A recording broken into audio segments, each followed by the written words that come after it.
معروف دے کعبہ یہ چو کئی اگے نتیجے کڈے گئے بھی کعبہ پیدا کوئی نہیں ہویا سوائے علی رضی اللہ عنہ تو یہ گل بے اصل ہے، یہ حقیقت کوئی نہیں، پھیلی بہت زیادہ مگر اصل نہیں ہے۔ جس بندے دا کعبہ دے اندر پیدا ہونا ثابت ہے وہ حضرت خدیجہ رضی اللہ تعالیٰ عنہ دا بھتیجا حضرت حکیم ابن حزام ہے، انہوں دے بارے صحیح ثابت ہے کہ وہ خانہ کعبہ پیدا ہوئے، اور وہ بھی کوئی یہ نہیں بھی یہ کوئی خاص کمال ہے، ورنہ ایک موٹی جی عقل دا بندہ بھی سمجھدا اگر کعبے پیدا ہونا کوئی شرف ہوندا یہ سارے تو زیادہ حقدار حضرت محمد رسول اللہ صلی اللہ علیہ وسلم آپ دی پیدائش کعبے ہوندی، مگر یہ نہیں ہوئی تو یہ کوئی رسول اللہ دی شان کمی نہیں آئی۔ کعبے دے اندر حضرت حکیم دا پیدا ہونا چانس ہے کہ جمعرات دے دن کعبے دے متولی بیت اللہ شریف دا دروازہ کھول دے سی اور اس دن عورتوں نے اجازت ہوندی سی اندر جان، تو انہوں دی والدہ بھی فاختہ گئی دوسری عورتوں کا، اتنے ہی وقت آ گیا، درد ذیل شروع ہو گیا، بچہ پیدا ہوا، اٹھا کے پھر انہوں کپڑے لپیٹ کے لے گئے زمزم تے انہوں دھوتا ماں بھی، تو حضرت حکیم بن حزام دا ٹھیک ہے اے میرے سامنے اس الغابہ امام ابن الاسیر رحمۃ اللہ علیہ جی اور یہ سمجھو دوسری جلد 40 صفحہ اتنے فرماؤندے ولدہ فی الکعبہ بے حضرت خدیجہ رضی اللہ تعالیٰ عنہ ننا دے بھتیجے حضرت حکیم کعبے پیدا وذالک ان ہم داخلت الکعبہ فی نسبت من قریش و حامل، واقعہ اس طرح ہوا بھئی انہاں دی ماں فاختہ دا نام دسیا کعبے داخل ہوئی، قریش دی اور عورتاں بھی سی، حاملہ سی، فاخذت تلک اتھے ہی وقت پیدائش دا آ گیا، فوردت حکیم انبیاء حکیم بن حزام اتھے ہی فاختہ دے پیر چو پیدا ہوئے، وہ میں مسلمت الفتح وہ لوگ جڑے مکہ فتح ہوئے دے وقت اسلام دے آئے انہاں چو حضرت حکیم دی بڑی عمر پائی انہوں نے، اور انہوں دا ایک کارنامہ جدا ذکر بیت اللہ شریف دے امام رہے اور انہوں دے خاندان نے 200 سال مسجد حرام دی امامت کی تھی، تبریین جڑے، تو انہوں سے امام محب الدین تبری دی کتاب ہے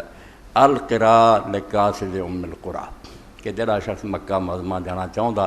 وہ لیے سمجھے پکی پکائی ایک ضیافت ہے، کوئی صحیح ضعیف روایت ایسی نہیں حج عمرے دے بارے جڑی یہ نہیں، بالکل انسائکلوپیڈیا اس دے اندر جدوں حجی دے بارے لکھیا بے جانور چڑھاوے دے طور جانے مکہ شریف جڑی قربانی لوگ جا کے کر دے مراج جو حجیاں نہ کھاؤندی ہے کہ تحفہ لے کے جاندے اللہ دی بارگاہ، تو انہاں دے بارے 520 صفحے تے لکھیا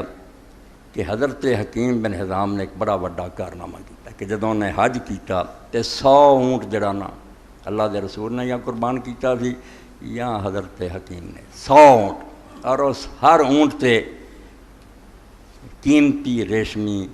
دشالے سی، چادراں جڑیاں سی پائیاں سی، اور انہوں جڑی پخانے والی جگہ انہاں اونٹاں دی اتوں اٹھایا سی تاکہ پلید نہ ہون، باقی جسم ٹکے سی، وہ بھی بعض خیرات کر دیں سی، 100 تے اونٹی سی اور 1000 بکری سی وہ بھی نال چڑھاوا سی، اور 1000 غلام بھی سی جنہاں انہوں نے اللہ دے رستے آزاد کیتا، 100 بندہ غلام آزاد کیتا، 1000 بکری ذبح کیتی، 100 اونٹ قربان کیتا۔ انہاں دے بارے پھر آیا کہ جاہلیت دے زمانے کی جدو نہیں سی مسلمان 100 غلام ادوں بھی انہوں نے آزاد کیتا سی، اور 100 اونٹ جڑے وہ غریباں نوں سواری واسطے بھی دیتے سی۔ ثم اتى النبی صلی اللہ علیہ وسلم بعد ان اسلم، جدوں اسلام لے آئے تو پھر رسول کریم علیہ السلام دی خدمت آئے حکیم، فقال یا رسول اللہ رأیت اشیاء كنت افعلها في الجاہلیہ اتحنث بها علی فی حاجت، اللہ دے رسول میں کفر دے زمانے جی کچھ کام کردا رہا جے بارے میرا ایمان سی بیتے مینوں ثواب ملو گا، کیا وہ مینوں ہن اجر ہوگا؟